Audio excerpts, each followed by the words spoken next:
Hi everyone, welcome back to my video series. Whether you're watching this on YouTube or you're watching it on Instagram, thank you for coming back.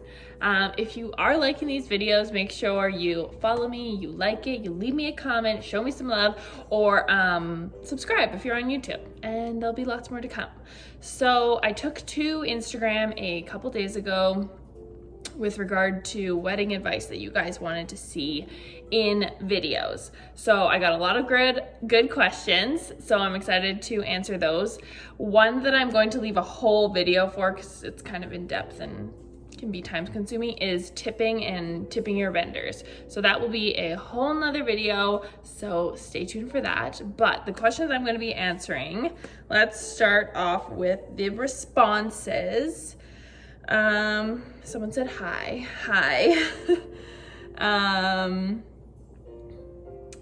One of my girlfriends said, how do I get a guy to want to marry me? Tori, I don't know. I'm not there. I would give you advice if I had a ring, but I don't. Me and you both, girl. We're waiting. Come on, boys. Anyway, that wasn't really a question, but more so fun. Okay, so someone asked, is it acceptable to ask for no boxed gifts? And I think absolutely. Some people may think different. I think it's absolutely okay.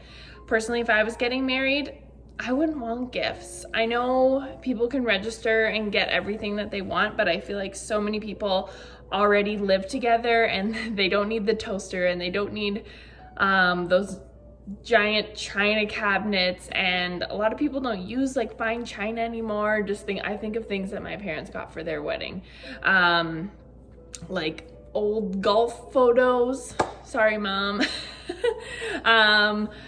But if you don't want to get things that you don't want, or you think that you guys absolutely don't need anything, we don't ask for anything, asking for something monetary is absolutely okay. I don't think anyone will take offense to that. It honestly makes guests' lives easier and a little bit more simple. So a good way, one that I found that I really liked, a different way to ask, you can probably Google a bunch, but a different way to ask for money only, I really liked this one.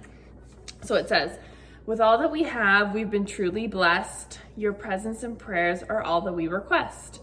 But if you desire to give nonetheless, monetary gift is one we suggest. So you can make it a little fun rhyme at the end of your invite or on your website or whatever, but that just lets people know that, like, if you really want to give a gift, give money. And most people obviously want to give you a gift for the most part, and some people might not, but I think that's a really cute way to ask for money only. And yes, I think it's totally okay for you to ask for money only. Weddings are expensive. Starting your life, buying a house, getting a dog, having a baby, all those first steps of your lives together are expensive. So I would also be requesting money. Okay, let's see. The other question was, is it okay to have a Toonie bar, or is it rude to ask guests to contribute $2 per drink?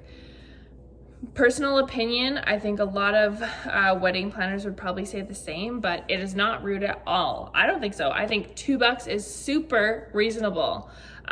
Drinks nowadays, depending where you are getting married, can be $7, $8, $9, $10, $12, depending on what you're serving. If it's premium, I don't think it's rude. I mean, you're already providing probably a fabulous meal for them that costs $60 to $70. You're providing food and entertainment, and you having them at your wedding. I don't think it's rude at all to ask for a small contribution to one of the most expensive parts of your wedding. It can be anyway, depending on your guests and that sort of thing. If you and your guests don't drink, then maybe you just want to say, we'll take care of it all, and it's easy for you to pay for that. But asking for $2 is, I think, minimal. People will happily do it, but I would just recommend letting people know beforehand so they can get cash and Toonies and all that good stuff, or where they can find an ATM at the venue.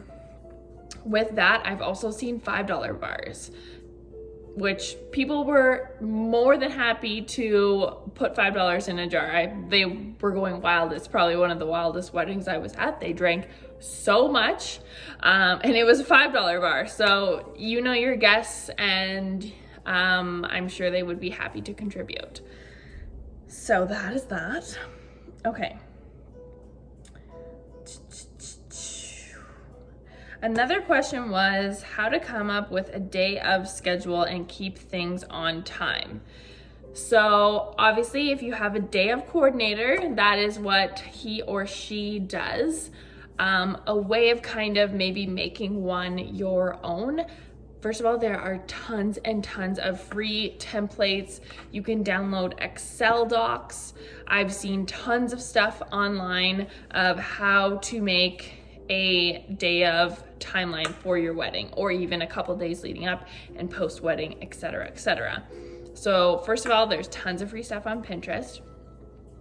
Second of all, every wedding is different, obviously, timing and what's in the timeline. So it's hard to kind of say this is your black and white draft timeline and it'll fit every wedding.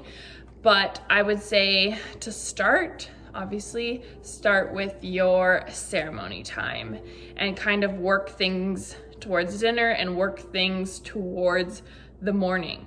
A big thing that I would highly recommend is leave a little bit of room with hair, with makeup, and with transportation, because sometimes things go wrong.